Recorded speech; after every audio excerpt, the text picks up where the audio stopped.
সারা দেশবাসীর জন্য আজ এক ঐতিহাসিক মুহূর্ত। তৃতীয়বার প্রধানমন্ত্রী পদে শপথ গ্রহণ নরেন্দ্র দামোদর মোদীর। তৃতীয়বার প্রধানমন্ত্রী হিসেবে শপথ গ্রহণ করতে রাষ্ট্রপতি ভবনে এসে পৌঁছেছিলেন নরেন্দ্র মোদী। মহেন্দ্রক্ষণের 1 মিনিট আগে এসে পৌঁছেছিলেন তিনি। জাতীয় সঙ্গীতের পর তৃতীয়বার প্রধানমন্ত্রী হিসেবে শপথ গ্রহণ করলেন নরেন্দ্র মোদী। তাকে শপথ বাক্য পাঠ করালেন রাষ্ট্রপতি দ্রৌপদী মুর্মু। নরেন্দ্র মোদীর শপথ গ্রহণের পরই 3.0 মোদী মন্ত্রিসভার সদস্য হিসেবে শপথ গ্রহণ করলেন রাজনাথ সিং। মন্ত্রিসভার সদস্য হিসেবে রাজনাথ সিং এর পরই শপথ গ্রহণ করলেন অমিত শাহ। তারপর শপথ নিলেন নীতিন গডকরি। বিজেপির সর্বভারতীয় সভাপতি জেপি নাড্ডা রাজ্যসভার সাংসদ ছিলেন।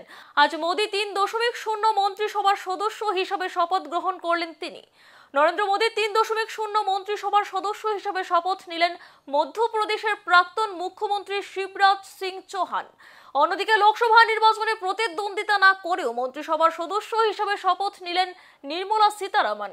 নরেন্দ্র মোদী মন্ত্রিসভার সদস্য হিসেবে শপথ নিলেন এস জয়শঙ্কর। অন্যদিকে কেন্দ্রীয় মন্ত্রিসভায় এলেন হরিয়ানার প্রাক্তন মুখ্যমন্ত্রী মনোহর লাল খট্টর এবং কর্ণাটকের প্রাক্তন মুখ্যমন্ত্রী তথা প্রাক্তন প্রধানমন্ত্রী এইচ.ডি. দেবগৌড়ার পুত্র এইচ.ডি. কুমারস্বামী।